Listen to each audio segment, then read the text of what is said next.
Hello everyone, welcome back. This is Azam sir.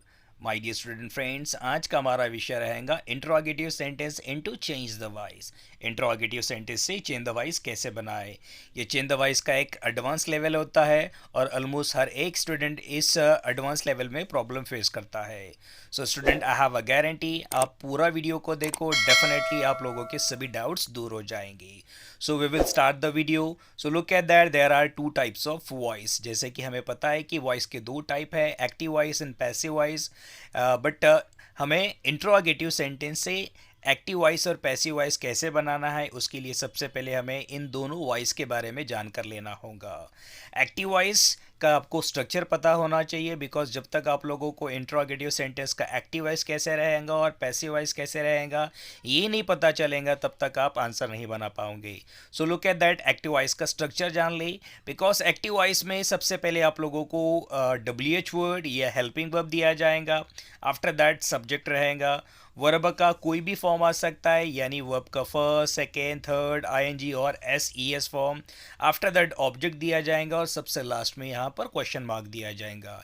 Active voice की speciality कि आपका sentence W H word या auxiliary verb या helping verb से स्टार्ट होगा और आफ्टर दैट सब्जेक्ट, वर्ब का कोई भी form, after that object and object के बाद में एक क्वेश्चन मार्क रहेगा। उसी तरीके से पैसिव वॉइस में भी क्या कुछ स्पेशल थिंग्स है वो हमें जानकर लेना होगा कि सबसे पहले पैसिव वॉइस की शुरुआत भी डब्ल्यू एच वर्ड या एक्सुलरी वर्ब यानी हेल्पिंग वर्ब से होंगी, बट आफ्टर दैट हमें ऑब्जेक्ट का इस्तेमाल करना होगा।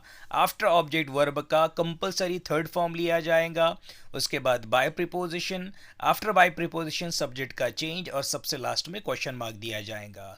आप देख सकते हो ऑलमोस्ट एक्टिव वॉइस और पैसिव वॉइस में शुरुआत और जो सेंटेंस की जो फिनिश है वो कॉमन वर्ड से ही हो रही है। यानी एक्टिव वॉइस और पैसिव वॉइस में हमें कभी क्वेश्चन में डब्ल्यू एच वर्ड दिया गया है तो हमें आंसर में भी डब्ल्यू एच वर्ड लेना होगा। ये हमें क्वेश्चन में हेल्पिंग वर्ब दिया गया है तो हमें पैसिव वॉइस में भी हेल्पिंग वर्ब का यूज़ करना होगा और दोनों ही सेंटेंस के लास्ट में क्वेश्चन मार्क रहेगा, बट स्ट्रक्चर में बहुत ज़्यादा चेंजेस है। Now look at that, in active voice और पैसिव वॉइस के जरिए से एक एग्जांपल समझ कर लेते हैं। एक्टिव वॉइस का एक एग्जांपल दिया गया है, does she attain the webinar question mark. Does she attend the webinar. यहाँ पर आप देख सकते हो कि सेंटेंस की शुरुआत एक्सुलरी वर्ब यानी डज से हुई है। आफ्टर दैट एक्टिव वॉइस के स्ट्रक्चर के अकॉर्डिंग सेकेंड नंबर पर सब्जेक्ट आया हुआ है। आफ्टर दैट वर्ब का फर्स्ट फॉर्म अटेंड दिया हुआ है और at last object the webinar और सबसे लास्ट में ऑब्जेक्ट दिया गया, सबसे लास्ट में क्वेश्चन मार्क दिया गया। सो ये एक्टिव वॉइस का स्ट्रक्चर है।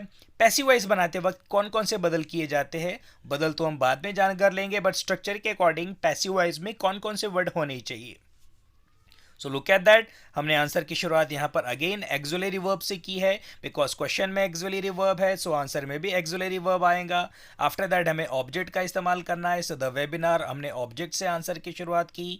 क्वेश्चन में अटेंड वर्ब का पहला फॉर्म दिया गया था, बट पैसिव वॉइस के अकॉर्डिंग हमें सिर्फ वर्ब का थर्ड फॉर्म इस्तेमाल करना है, so we have taken attended. After that हमने बाय प्रीपोजिशंस का यूज़ किया। आफ्टर दैट जो सब्जेक्ट है, सब्जेक्ट का बदल किया गया, क्वेश्चन में सब्जेक्ट शी था, आंसर में हर का इस्तेमाल किया और हर के बाद में हमें सबसे लास्ट में क्वेश्चन मार्क का इस्तेमाल किया गया। सो आई होप सो कि आप लोगों को एक्टिव वॉइस और पैसिव वॉइस का आइडेंटिफिकेशन आप लोगों को समझ आया हो। Now we will study the second slide. ये सेकेंड स्लाइड आप लोगों के लिए बहुत ज़्यादा इंपॉर्टेंट होगा, बिकॉज पूरा जो चेंजेस है इसी स्लाइड में छुपा हुआ है। So my dear student friends, सबसे पहले हमें सब्जेक्ट और ऑब्जेक्ट में बदल जानकर लेने होंगे। आपके क्वेश्चन में कभी ही दिया गया है तो आपको ही का बदल हिम में करना है, और कभी हिम दिया गया है तो उस हिम का चेंज आप लोगों को ही में करना है, यानी दोनों ही चेंजेस पॉसिबल है। उसी तरीके से जो नीचे दिए गए सब्जेक्ट है उनके भी चेंजेस आप लोगों को माइंड में रखने होंगे। कभी आपके क्वेश्चन में शी दिया गया है तो शी का चेंज हर में होगा और हर का चेंज आप लोगों को शी में करना है। दिए गए चेंजेस आप लोगों को माइंड में रखने हैं, उसी के अकॉर्डिंग चेंजेस किए जाएंगे ना। उसके साथ साथ में सबसे ज़्यादा इंपॉर्टेंट जो रूल्स है वो है कि आपको हेल्पिंग वर्ब में कौन कौन से बदल करने हैं। उससे पहले एक स्ट्रक्चर को जान ले, बिकॉज ये एक पैसिव वॉइस का स्ट्रक्चर है कि पैसिव वॉइस बनाते वक्त हमें आंसर की शुरुआत ऑब्जेक्ट से करनी होती है। आफ्टर दैट हेल्पिंग वर्ब का इस्तेमाल करना होता है, वर्ब का थर्ड फॉर्म लेना पड़ता है, बाय प्रीपोजिशन लेना होता है और सबसे लास्ट में सब्जेक्ट का चेंज। इन 5 वर्ड में से सिर्फ एक वर्ड हमें हमें डाउट होता है कि कौन सी जगह पर कौन सा हेल्पिंग वर्ब ले। उसी लिए ये 9 रूल्स बनाए गए हैं। इन 9 रूल्स के ज़रिए से आप लोगों को समझ आएगा कौन से जगह पर कौन सा हेल्पिंग वर्ब का इस्तेमाल करना है। So look at that rules number 1 कि आपके क्वेश्चन में सिर्फ वर्ब का पहला फॉर्म दिया गया है, यानी एक रूट वर्ड या बेसिक फॉर्म दिया गया है, तो आपको पैसिव वॉइस बनाते वक्त कौन कौन से बदल करने हैं। सो जब वर्ब का पहला फॉर्म रहेगा आपको एज अ हेल्पिंग वर्ब बोलकर एम इज आर इन तीनों में से किसी एक हेल्पिंग वर्ब का यूज करना है। नाउ आपके सामने वर्ब का पहला फॉर्म नहीं रहेगा बट वर्ब का दूसरा फॉर्म दिया जाएगा। ऐसे वक्त में आप लोगों को हेल्पिंग वर्ब वॉज या वेयर इन दोनों में से एक हेल्पिंग वर्ब का यूज करना है। कभी आपके क्वेश्चन में रूल्स नंबर 3, कभी आपके क्वेश्चन में एम इज आर और वर्ब को आईएनजी लगा हुआ है, एट दैट टाइम आपको क्या क्या चेंजेस करने हैं। जब क्वेश्चन में am is are plus verb ING आया है सो आपको आंसर में same helping verb am is are इन तीनों में से किसी एक प्रॉपर हेल्पिंग वर्ब का यूज करना है और आफ्टर दैट बीइंग वर्ड का यूज करना है, BEING। ओके उसी तरीके से रूल्स नंबर 4, जब आपके क्वेश्चन में was were plus verb ING दिया गया है सो आपको आंसर में भी वॉज वेयर और बीइंग का इस्तेमाल करना है। वॉज वेयर में से किसी एक प्रॉपर वर्ड का यूज करना है। रूल्स नंबर 5, क्वेश्चन में कभी शॉल या विल दिया गया है सो आपको आंसर में शैल बी या विल बी इन दोनों में से किसी एक हेल्पिंग वर्ब का यूज करना होगा।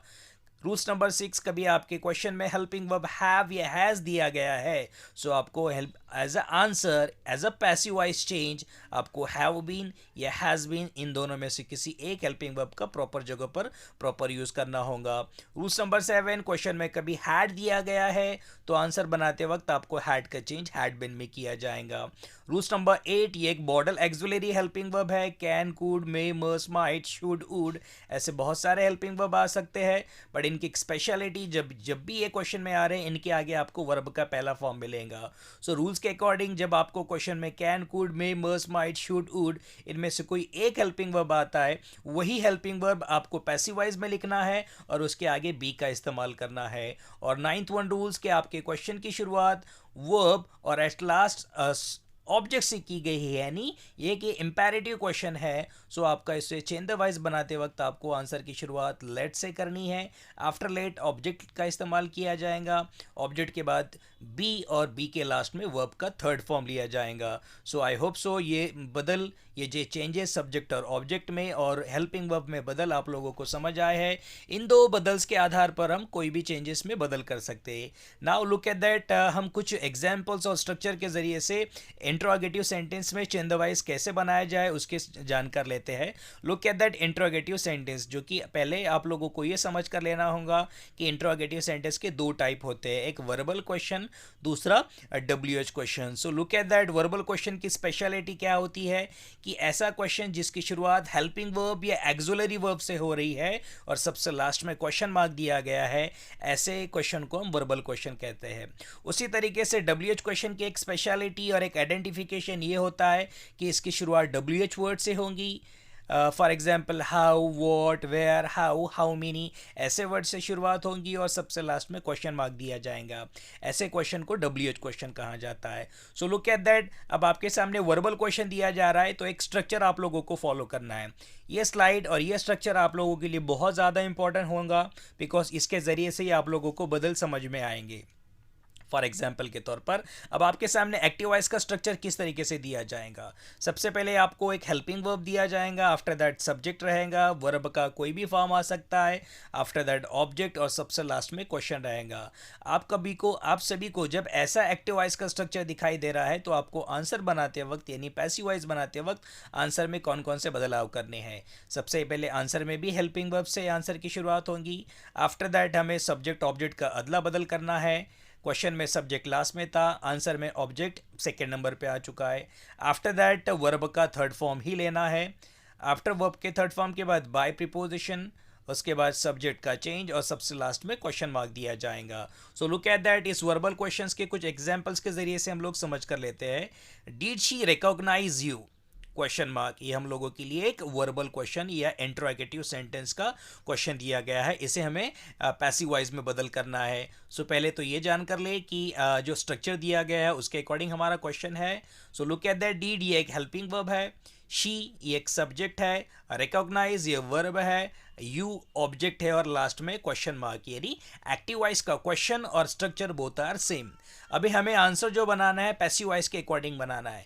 पैसिव वॉइस में आंसर की शुरुआत भी हेल्पिंग वर्ब से होनी चाहिए। So according to our rules number 2 कि जब जब भी आपका क्वेश्चन सिंपल पास्ट टेंस में हो, यानी वर्ब का दूसरा फॉर्म, बट इस क्वेश्चन में डीड आया हुआ है और डी बी रिप्रेजेंट करता है सिंपल पास्ट टेंस को, यानी वर्ब के सेकेंड फॉर्म को। सो आप लोगों को यहाँ पर हेल्पिंग वर्ब वॉज वेयर का इस्तेमाल करना है। हमने आंसर की शुरुआत वेयर से की, बट क्वेश्चन अराइज हमने वेयर कहाँ से लिया। So my dear student friends, आपके सामने ऑब्जेक्ट यू है, यू एक प्लूरल ऑब्जेक्ट है। यू के सामने वॉज इस्तेमाल नहीं कर सकते हैं, इसलिए वेयर का इस्तेमाल किया गया। बट स्ट्रक्चर के अकॉर्डिंग आंसर बनाना है तो सबसे पहले आंसर की शुरुआत वेयर, आफ्टर दैट ऑब्जेक्ट यहाँ पर यू का इस्तेमाल किया गया। वर्ब का थर्ड फॉर्म चाहिए, रिकॉग्नाइज ये वर्ब का पहला फॉर्म है, इसे ईडी एफओ स्टॉप लगाया गया, इट बिकेम वर्ब का third form recognised. After that by preposition, और सबसे लास्ट में यहाँ पर सब्जेक्ट का चेंज यानी शी का बदल यहाँ पर हर में किया गया और लास्ट में क्वेश्चन मार्क लगाया गया। आई होप सो ये फर्स्ट एग्जाम्पल आप लोगों को समझ आया हो। One more time second example के जरिए से हम लोग समझ कर लेते हैं कि वर्बल क्वेश्चन से चेन द वॉइस कैसे बनाया जाए। कैन ही कन्विंस देम, ये क्वेश्चन दिया गया है, लास्ट में question mark. Can he convince them, यहाँ पर अगेन एक बार देख लेते हैं। कैन ये हेल्पिंग वर्ब है, ही सब्जेक्ट है, कन्विंस वर्ब का फर्स्ट फॉर्म है, देम ऑब्जेक्ट है और लास्ट में क्वेश्चन मार्क। आंसर बनाते वक्त पैसिव वॉइस का स्ट्रक्चर फॉलो करना होगा बिकॉज जो क्वेश्चन दिया गया है ये एक्टिव वॉइस में है। पहले एक बार बता चुका हूँ कि जो आप लोगों के सामने मॉडल एक्सुलरी वर्ब रहेंगे यानी हेल्पिंग वर्ब रहेंगे, उनमें कोई बदल नहीं किया जाता है बिकॉज कैन का यहाँ पर क्वेश्चन हमें आंसर में चेंज करते वक्त कैन ही लेना पड़ेगा। कैन के बाद हमें एक ऑब्जेक्ट का इस्तेमाल करना चाहिए। देम का बदल यहाँ पर दे में किया गया और रूल्स के अकॉर्डिंग जब क्वेश्चन में कैन आता है आपको आंसर में कैन भी लेना है। बट स्ट्रक्चर के अकॉर्डिंग हम लोगों ने पहले कैन, उसके बाद सब्जेक्ट और जो बचा हुआ चेंज था यानी बी, आफ्टर दैट वर्ब का थर्ड फॉर्म चाहिए यानी कन्विंस का third form convinced. Structure according second last में बाय प्रीपोजिशन और सबसे लास्ट में ही का बदल ही में किया गया और लास्ट में क्वेश्चन मार्क। उसी तरीके से आप लोगों के लिए रूल्स नंबर 3 कुछ एग्जाम्पल दिए हुए हैं, सॉल्व एग्जाम्पल है। आई होप सो आप लोगों को समझ आ जाए। Had she written a letter, question mark, इसका आंसर भी had a letter been written by her, इस तरीके से बनाया गया। और fourth number question, was mother cooking a nice meal, question mark, answer बनाते वक्त was a nice meal being cooked by mother, question mark। so like that way verbal question हम लोग इस तरीके से समझ कर लिया। नाउ नेक्स्ट स्लाइड में हम लोग WH क्वेश्चन से कैसे बदल किया जाए उसकी जानकारी लेंगे। So look at that exercise question on WH question. WH question की वन मोर टाइम स्पेशलिटी ये होती है कि सेंटेंस WH वर्ड से स्टार्ट होगा, यानी how, why, what, where, when ऐसे वर्ड से स्टार्ट होगा और सबसे लास्ट में यहाँ पर क्वेश्चन मार्क दिया जाएगा। सो look at that one example, how did you solve the problem, question mark. यहाँ पर सेंटेंस की शुरुआत WH वर्ड से हुई है और लास्ट में क्वेश्चन मार्क दिया गया है। अकॉर्डिंग टू आवर पैटर्न, जो आंसर का या पैसिव वॉइस का पैटर्न दिया गया है, सबसे पहले हमें वही वर्ड्स का यहाँ पर यूज़ करना है। और WH वर्ड की पैसिव वॉइस बनाते वक्त स्पेशलिटी ये रहेगा कि जो आपको WH वर्ड क्वेश्चन में दिया जाएगा वैसा ही WH वर्ड हमें आंसर में लेना है। So look at that, question में हाउ से शुरुआत की गई थी, आंसर में भी शुरुआत हाउ से की जा रही है। क्वेश्चन में डीड का इस्तेमाल किया गया, आंसर में वॉज ले रहे हैं because one more time did represent to a simple past tense यानी वर्ब का दूसरा फॉर्म यह रिप्रेजेंट करता है। So according to rules number 2 कि जब जहाँ कहीं भी क्वेश्चन में वर्ब का दूसरा फॉर्म दिया गया हो तो आपको आंसर में वॉज या वेयर इन दोनों में से किसी एक वर्ड का यूज़ करना है। उसके अकॉर्डिंग यहाँ पर हम लोगों ने हाउ से शुरुआत की। द प्रॉब्लम ये सिंगुलर ऑब्जेक्ट है इसलिए वॉज का इस्तेमाल किया गया।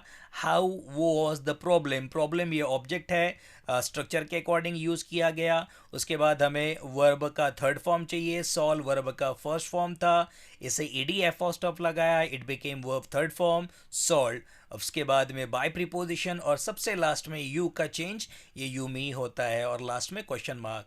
Let me read the complete answer, how was the problem solve by you, question mark. Like that way second example, why did he punish you, question mark। ये भी आप लोगों के सामने सिंपल पास्ट टेंस का एग्जाम्पल है because sentence में deed आया हुआ है। सो हम आंसर की शुरुआत वाई से ही करेंगे। रूल्स के अकॉर्डिंग जो डब्ल्यू एच वर्ड क्वेश्चन में दिया जाएगा वही डब्ल्यू एच वर्ड आंसर में लिया जाएगा। So we have started our answer from why. After that did आने की वजह से यहाँ पर वॉज या वेयर का इस्तेमाल करना था।